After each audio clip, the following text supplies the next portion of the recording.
Break के बाद स्वागत है आपका। और हम बात करें 2024 को लेकर लगातार तमाम पार्टियों की तरफ से मंथन हो रहा है और उसमें कह सकते हैं कि बीजेपी सबसे ज्यादा आगे निकलती जा रही है, क्योंकि 2024 को लेकर आज एक बार फिर से यूपी बीजेपी में काफी मंथन हुआ और कई चीजें इसमें निकल कर आई हैं और कार्यकर्ताओं को 2024 का मूल मंत्र दिया गया। इस पर हम लगातार चर्चा कर रहे हैं। तमाम खास मेहमान हमारे साथ मौजूद हैं।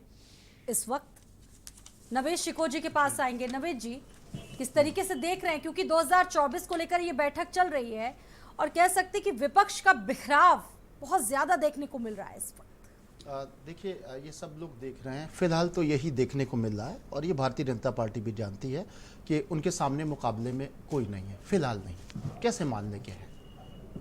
आप कांग्रेस की स्थिति आपको पता है, बसपा कहाँ है सबको पता है, समाजवादी पार्टी का जनाधार एक संगठन है, लेकिन जो स्थिति है आपस में जिस तरह से कलह है, जिस तरह से उनका गठबंधन टूट रहा है, जिस तरह पारिवारिक कलह हो रही है, जिस तरह वो अपने दो गढ़ हार गए हैं, तो फिलहाल तो ये कह सकते हैं कि भारतीय जनता पार्टी जैसी सशक्त डबल इंजन की जो सरकार चला रहे हैं, जिनकी एक बड़ी जनाधार और ताकत है, जिनके पास एक बड़ा चेहरा है, उनके सामने समाजवादी पार्टी कहाँ टिक पाएगी? क्या गठबंधन होगा? कोई कांग्रेस के साथ कोई रिश्ता बनेगा? क्या नहीं बनेगा? ये तो समय की बात है।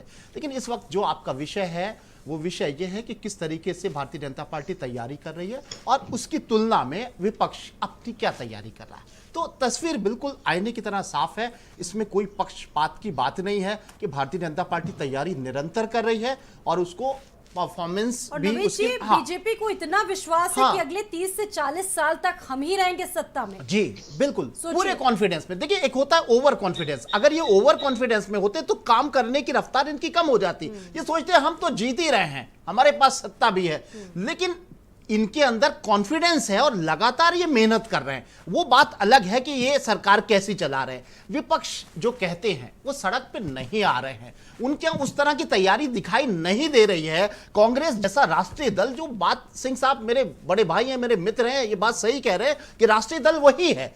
लड़ाई जब होती है लोकसभा की तो कांग्रेस से ही होती है। वो बात अलग है कि समाजवादी पार्टी का जनाधार यहां पर बहुत ज्यादा है, कांग्रेस से बहुत आगे, ये सच्चाई अलग है। लेकिन लोकसभा में कांग्रेस को ही माना जाता है कि वो भाजपा से लड़ेगी, क्योंकि राष्ट्रीय परिवेश में। लेकिन आप बताइए कि आज 3.5-4 महीने होने वाले हैं, वो अपने प्रदेश का अध्यक्ष नहीं ढूंढ पाए। खबरें जानते हैं क्या आ रही हैं कांग्रेस में? जिससे कहा जा रहा है बड़े कद के नेता से कि साहब अध्यक्ष बन जाओ, कहते हैं भैया नमस्ते, नहीं बन पाएंगे, बड़ी बुरी स्थिति है। ये खबरें आ रही हैं, और अगर ये खबरें गलत हैं तो क्यों नहीं अध्यक्ष आ रहा है? आप बताइए। समाजवादी पार्टी, बसपा का क्या है उस पर कहना बेकार है, क्योंकि उनके प्रवक्ता भी नहीं होते हैं, जो है सबके सामने है, और बी टीम सी टीम कुछ भी कह दीजिए, फिलहाल वो फ्रेम से बाहर हैं। और समाजवादी पार्टी के साथ जो हो रहा है वो सबको पता है, जिस तरीके से उनकी कोई तैयारी सामने नहीं आ रही है। तैयारी आपके पास वापस लौटेंगे। देवेंद्र जी, इस पर जवाब दीजिए, उसके बाद कीर्ति निधि जी आपके पास आएंगे।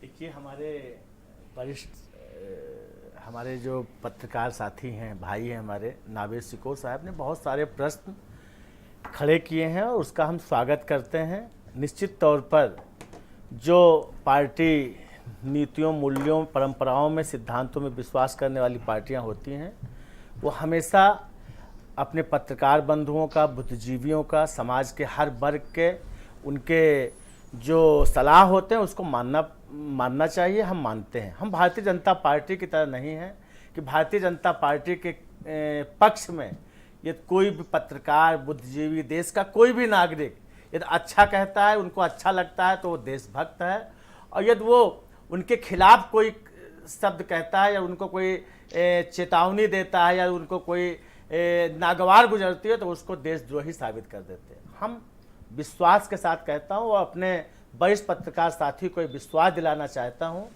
कि समय रहते हुए हम सारी अपनी जो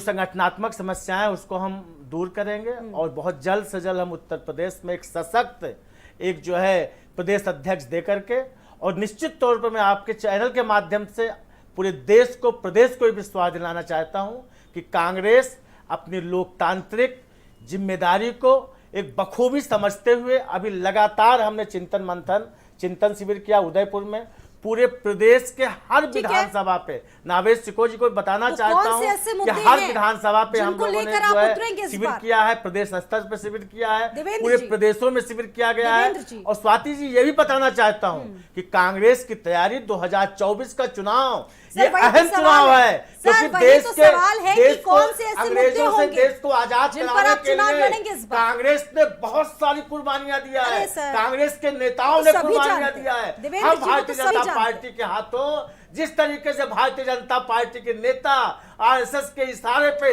इस देश की आबो हवा को, इस देश की संस्कृति को, इस देश की सभ्यता को, इस देश के जो है हर जो देवेंद्र जी, चीजें जो मुद्दे तो बता देश की दीजिए। संवैधानिक संस्थाएं ठीक है। हैं उसको बर्बाद कर रहे ठीक हैं, है। उसको कुचल रहे कीर्तिनिधि जी। हैं, देश के मानवता को संसार कर कीर्तिनिधि रहे जी, हैं। ठीक है, मैं कहना देवेंद्र जी, चाहता आपके हूं पास वापस लौटें। कांग्रेस 2024 में दमखम के आप साथ मुद्दे लड़के नहीं बता पाए। भारतीय जनता पार्टी आप के मुद्दे फिरका नहीं पर बता पाए। नापाक देवेंद्र इरादों जी, को चकनाचूर करेगी। देवेंद्र और प्रताप कांग्रेस सिंह जी, सरकार आप और मुद्दे कांग्रेस नहीं बता इसमें पाए। सक्षम है और कांग्रेस अपनी जिम्मेदारी को बखूबी निभाएगी। ठीक मैं है। ये जिम्मेदारी के साथ कहना ठीक चाहता हूं। है, कीर्तिनिधि पांडे जी, गठबंधन धर्म को भी समाजवादी पार्टी नहीं निभा पा रही, आरोप लग रहा है।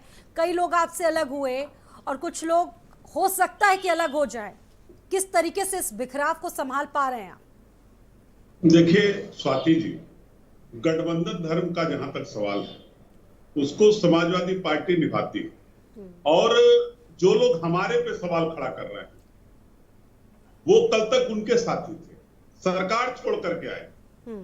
और केवल उत्तर प्रदेश नहीं, अगर ये सवाल भारतीय जनता पार्टी से पूछिए तो चाहे जम्मू कश्मीर हो, चाहे महाराष्ट्र हो, चाहे बिहार हो, चाहे उत्तर प्रदेश, गठबंधन विधानसभा का चुनाव, लोकसभा का चुनाव, अलग अलग चुनावों में बनता है और तमाम साथी जुड़ते हैं और तमाम साथी गठबंधन से अलग भी होते हैं। ये गठबंधन का विषय 2024 का चुनाव होगा तो गठबंधन में जो जो साथी रहेंगे उनके साथ मिलकर के चुनाव लड़ा जाएगा।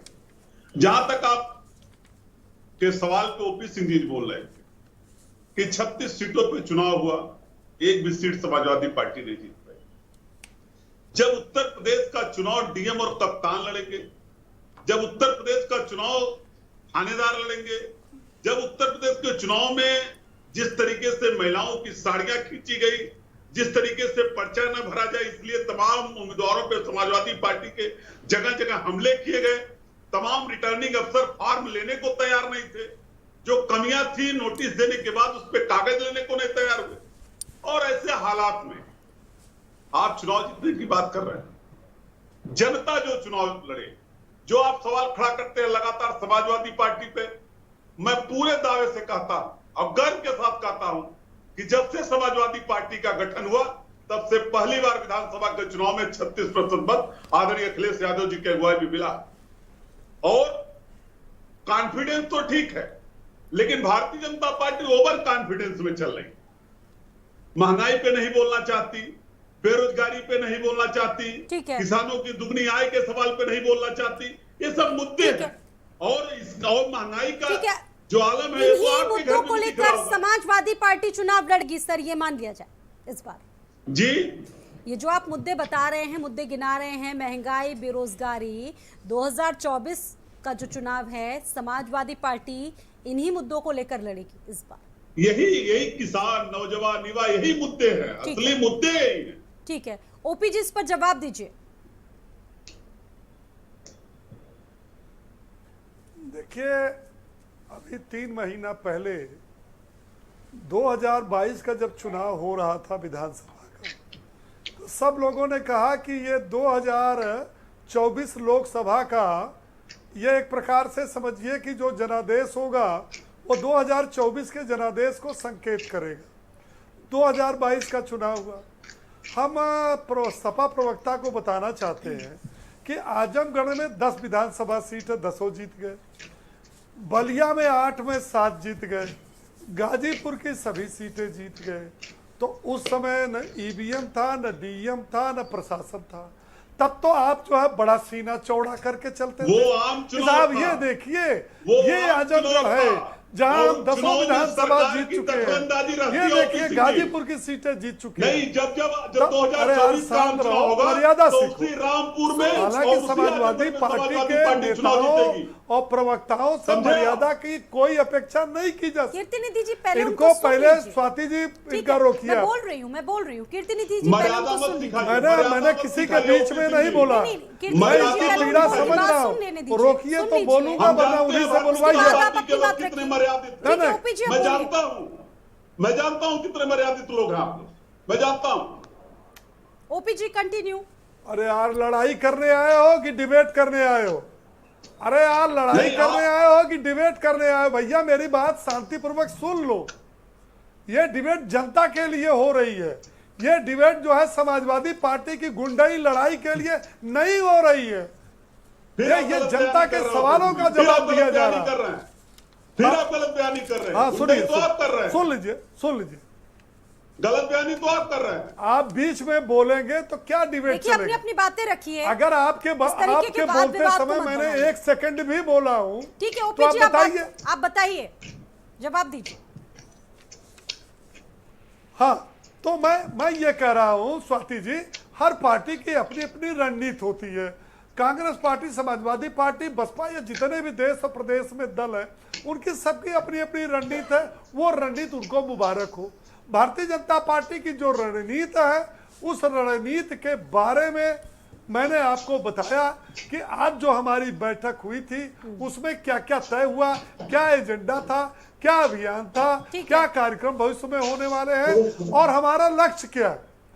ठीक है। देखिए स्वाति जी, सबसे बड़ी बात ये है कि शुरू में प्रवक्ता सपा ने कहा कि जब लोकसभा का 2014 में चुनाव पूरा हुआ तो क्या जो जनता से वादा किया था उसको पूरा किया। भैया अगर वादा न पूरा करते तो 2019 में उससे भी ज्यादा बहुमत से हम कैसे आते।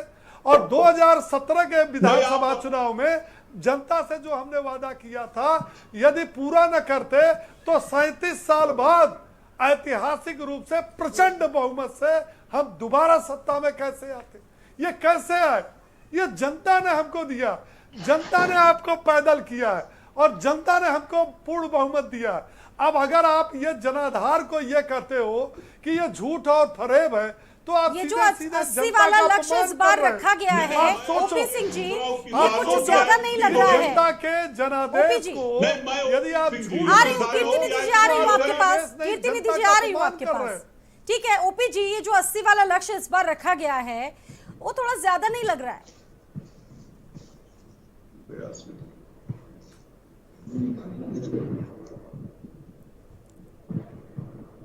आवाज आ रही है आपको ओपी जी? आपकी हमें तो आ रही है। जी सर, जी। 80 का लक्ष्य रखा गया है इस बार। पूछिए स्वाति जी, कुछ जी पूछना जी, सवाल चाहती ये है कि 80 सीटों को जीतने का लक्ष्य रखा गया इस बार यूपी में, थोड़ा ज्यादा नहीं लग रहा है? नहीं, 80 का हमने लक्ष्य रखा तो 100% रखा, इसमें दिक्कत क्या है? अगर हमने विधान परिषद में 36 का लक्ष्य रखा था, अगर हमने जो है विधान परिषद में और विधानसभा के चुनाव में 403 में हमने कहा था 300 पार, तो एक पार्टी ने कहा 400 पार। तो लेकिन इसमें वरुण किसी को गांधी, कहने सुन में लीजिए, तो जो ओपी जी। हमने कहा तो वरुण जी, सॉरी ओपी जी, वरुण गांधी जी सवाल उठा रहे हैं अपनी ही सरकार पर। उन्होंने महंगाई पर बहुत ज्यादा गंभीर सवाल उठा दिए। कल एक ट्वीट भी किया था, उस ट्वीट का जिक्र भी हमने किया था। अग्निवीर पर भी वो सवाल उठा चुके।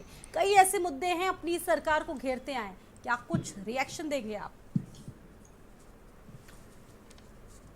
नहीं, अग्निवीर पर उन्होंने मुद्दा उठाया, जनता के बीच में भी मन में वो था।